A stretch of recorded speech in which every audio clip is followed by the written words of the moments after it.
I'm glad we both made it, Sally. We're both not the most tech-averse people, but thank you very much for being with us. I'm Mari, I'm the Chief People Officer at Hero Gaming, and I'm really excited for the next 20 minutes with Sally Jackson of GSI International. We're going to be talking about a very interesting topic. We're going to be talking about how we can get from good to great. And I'm really looking forward to what you have to say, Sally. Thank you. How are you? Welcome. Thank you very much for that warm welcome, Marie. It's lovely to be here. Such an opportunity to have a chat with you and also to talk to everybody that's listening. Very good. So we've got 20 minutes to do this. With this is a topic we can go on and on and on about. But onto the first question. I'm really interested to know how can people improve in the face of complexity? You know, so many people just tend to go, okay, I'm going to go on to a training course, a training program, but is that the solution? Is that how we get from good to great? And what's your take on that? Yeah, I mean, when I think about it, I think you're spot on when you talk about complexity. When we're working with many of the organisations that we work with, I think that's the key issue that they're really wrestling with. And I mean, I think it goes without saying in these particular times, I think you've probably heard of the word VUCA. So sort of the volatile, sort of really complex organisations where you're dealing with uncertainty and ambiguity. This is, for me, VUCA squared, if you like. I don't think we've encountered any times like this in our experience. I mean, many people have these sort of war analogies, but I mean, it doesn't really help. And yet leaders are expected to lead in these times as if they know what to do. So I think it's really important that they get the sophisticated support that they need. So, yeah, okay, so you could argue that, simple training programs could help, and they're certainly cost effective. You've got some great digital solutions out there, but I think you need to look further than that. So one thing, for example, we would advocate is thinking about coaching. So, and I know probably many people know about coaching in terms of an individual event, but we would look at, let's say, team coaching. So if I had a budget, somebody could give me a little bit of a budget, I'd say with a limited budget, the best thing that you can do in terms of making an impact in the business is to think about, let's say, a team in the business that has the biggest challenge. What are the challenges they actually face? And then allocate, let's say, a transformative coach with a great track record who knows what they're doing and understands the complexities of an organisation. Because I think the complexity tends to come when you've got, let's say, something that's happening in one part of the organisation and it might be impacting negatively in the other part of the organisation. So to have that, what I would call systemic view, is so important. So having coaching as an alternative, I think, to the normal training and development that perhaps you might advocate, I think is key. That can be done at an individual level, of course. So, I mean, examples of that might be retention of talent, which I think is probably key at the moment, or accelerating the development of female leaders to really help them lean in, or what else might be, let's say, even getting minority leaders who on the first rung of the ladder, which is often really difficult. So it's really interesting because you mentioned quite a few things I'd like to address, and starting from team coaching.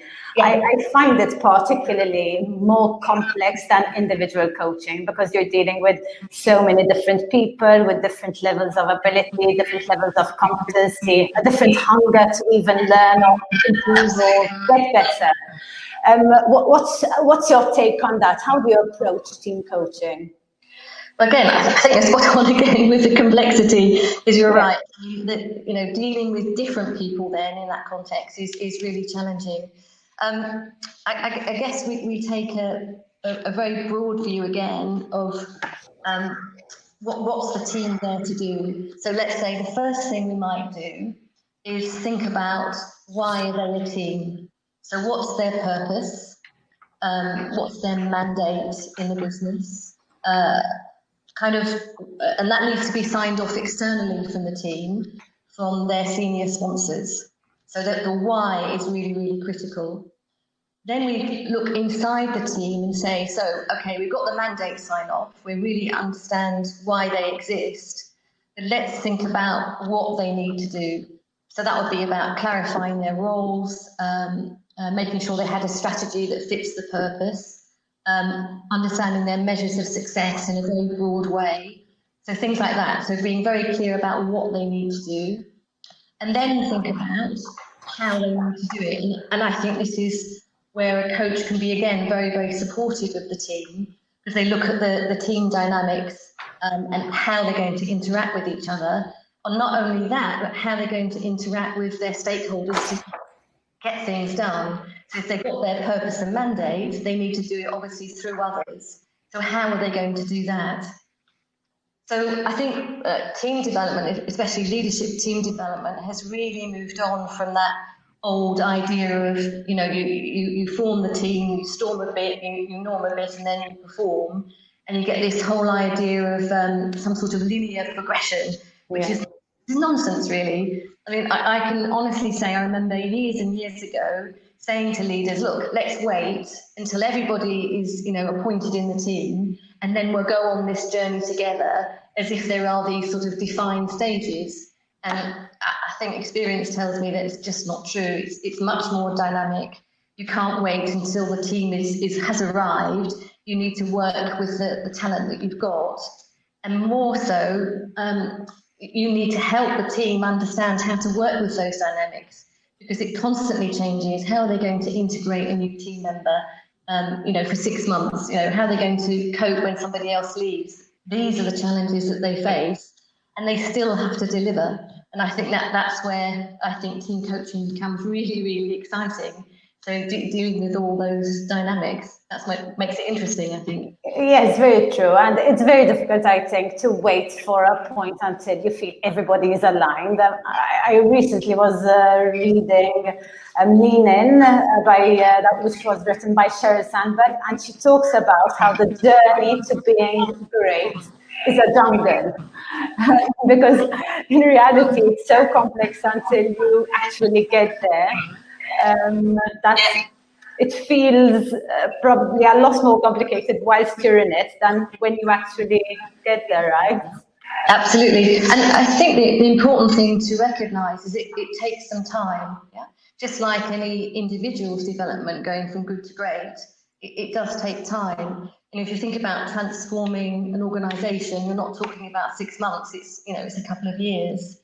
And I remember an example of a CEO we worked with in Romania. We actually worked with him over a period of 4 years, where he was operating from a loss-making organisation to one that's profitable, really going from good to great. And it really does take that time frame. And the key leverage points, I think, is a leadership team and other leadership teams within that, so that they can work cross-functionally in the business really effectively. That's true, but I'm also interested to know, because we typically tend to coach or help or guide somebody in going through that journey. But what role does that person have in making that journey successful? So on an individual basis, you mean? On an individual basis, yes. Yeah, I think it's a good question. So for me, they are critical in starting up the process. So they need to understand why they would like to have coaching and have some idea of the impact that they want to make. So can they think about what they need and how they're going to align that to business success? At that stage, then it's important to think about what type of coach they would actually need, and then select the coach that they need. But I think that selection process is very much a partnership. So I think the coach also has to decide if the client is right for them, and the client has to decide if the coach is right for them. We call that kind of a chemistry session. So once you've got that, I think it's really very much about a partnership in that journey of growth. And then the coach can lead them through that through just so many different ways. Let's say, for example, discovering themselves through diagnostic tools, or having coaching conversations, or let's say the coach comes into the business and observes them in action, i.e. a presentation or a board meeting, and they give feedback to each other. I think that's really important. He's trying to get hold of me. Sorry about that. They're still persisting. I also wanted to ask you, you mentioned something very interesting, actually. You know, there are traits I feel that can or can't be coached. I don't know, you're probably the better judge of that, but how can somebody be coached for to be more humble? How can somebody be coached to be less confident, or if he's overly confident, or how can somebody have a particular behavioral aspect that they'd like to be better in, be coached? So I think the general approach we would take is to think about how we can leverage their strengths. So rather than doing less of something, we'd get them to do a replacement strategy, something else instead. So let's say somebody was decisive, yeah, and that was a core strength of theirs. And as you know, Marie, you know, often as human beings, if we have a strength, sometimes it's tempting to overuse it. I call it kind of burnt toast. You know, you do too much of it, and it's just nicely toning, and then you keep it in the toaster a bit longer, and it's black.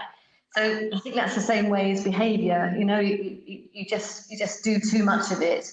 So what we help people to understand, I think, is first of all their strengths, what happens with the strength overdone, and the impact that has on people, and then what might be the opposite to the strength overdone. So let's say you've got, what was the example I gave? So decisive is a strength, then overdone it might be, let's say, overbearing or dogmatic or something like that.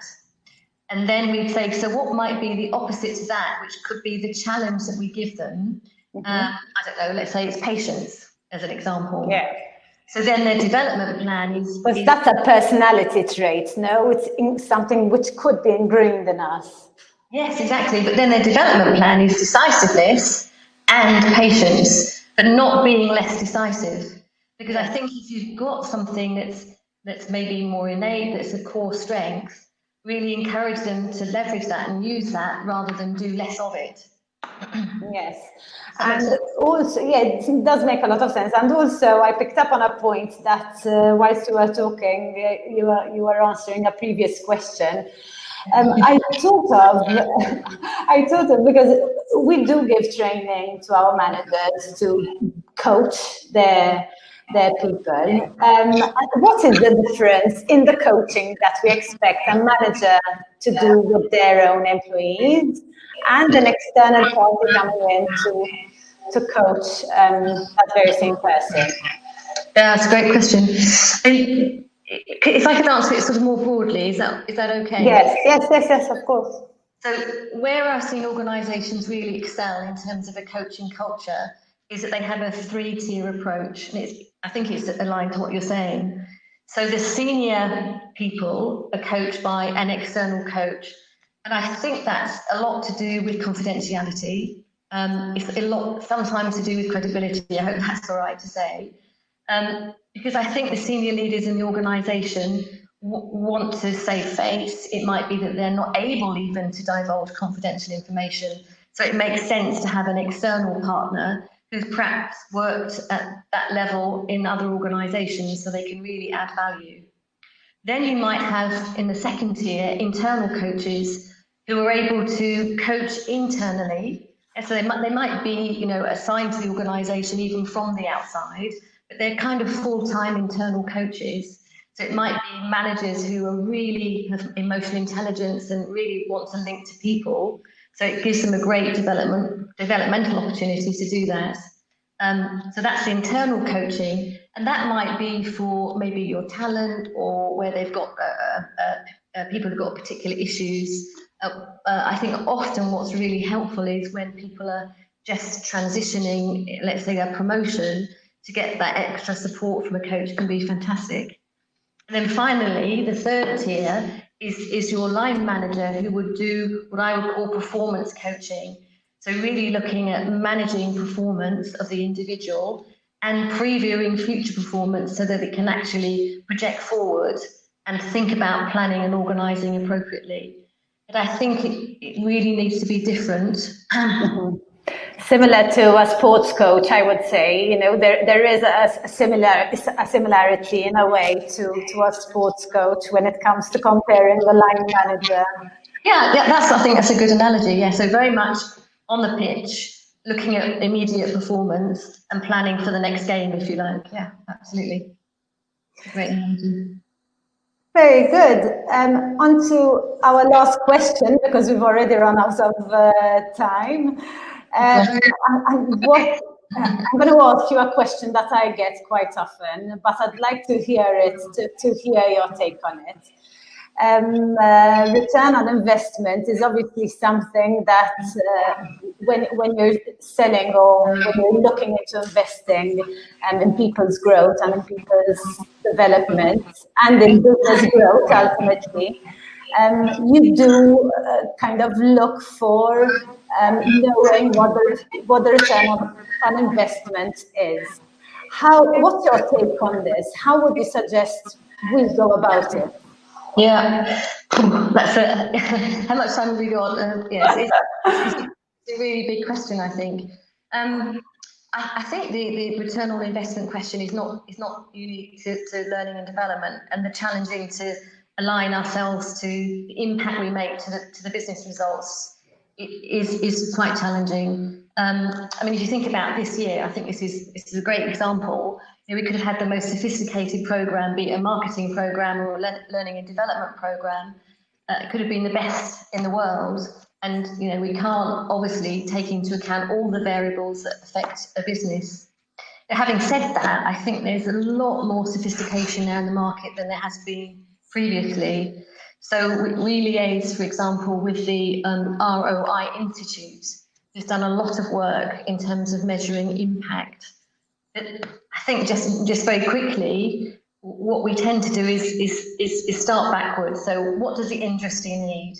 What does the business need? What are the behaviours that we know will actually achieve those results? Rather than taking a leap of faith and starting with the behaviours, we start the other way round so that we can make those sort of deductive links. And also test it. I think that's very important to pilot and test it so that actually that you are going to make the impact that you want, because the investment is critical. So and obviously in these particular times we don't have all the money in the world, so we've got to target the investment appropriately. Does that help, Marie? Yes, that is so insightful. Thank you so much, Sally. I've really enjoyed it. I wish we had more time I have so many questions I still need to ask. I'll probably take this separately. Yes, well, lovely to chat, and if we can meet, that will be lovely. And thank you very much for having me here, and I hope it was insightful and helpful to others who are listening. Very insightful. Thank you. Thank you everyone who has joined us, and enjoy the rest of your Power Hour. Bye. Bye-bye.